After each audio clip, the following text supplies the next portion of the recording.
Industrialization fascinated Marx. He was one of the first to recognize the significance of the machine age.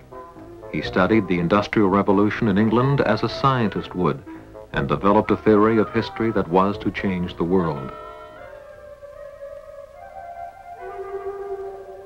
In the same way that Darwin's laws of evolution dictate man's biological development, said Marx, so scientific laws dictate man's historical development.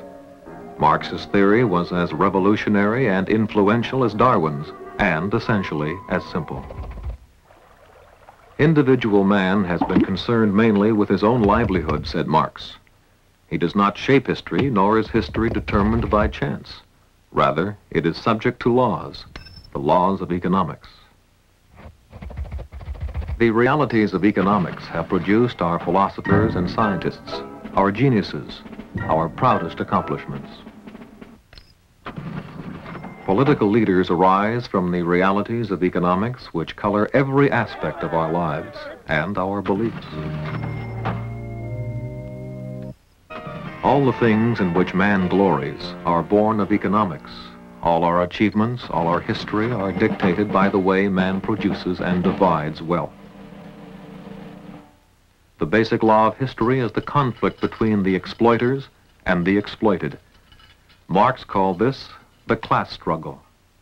Always the exploited finally overthrow their exploiters, and a new society is born.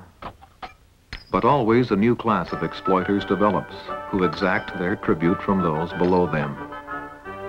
The long reign of the feudal aristocracy was opposed by the bourgeoisie, the new class which finally came to control the trading and manufacturing towns which grew up in the Middle Ages.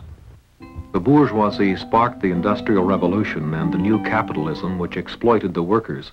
Marx also, in turn, believed that capitalism was essential, for without capitalism, industrialization would have been impossible.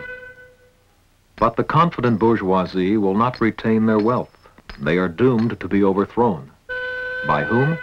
By the new working class, the proletariat. Why? Marx's laws say that the capitalist can only pay his workers just enough to keep them alive. These laws also say that the poverty of the proletariat must get worse and worse. There is no escape from this cycle. Because of these and other inherent weaknesses, capitalism will begin to fall apart. When the historical process is complete, but not until then, the class-conscious proletariat will overthrow its oppressors, the bourgeoisie, in a final revolution.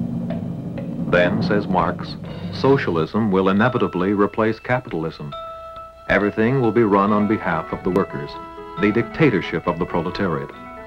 Under benevolent state ownership, there will be plenty for everyone. Finally, said Marx, the elements of control, even the state itself, no longer needed, will wither away and socialism will give way to the final system, to communism. Marx did not describe his ideal state in any detail. That was in the future.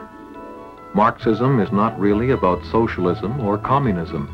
Its chief concern is industrialization.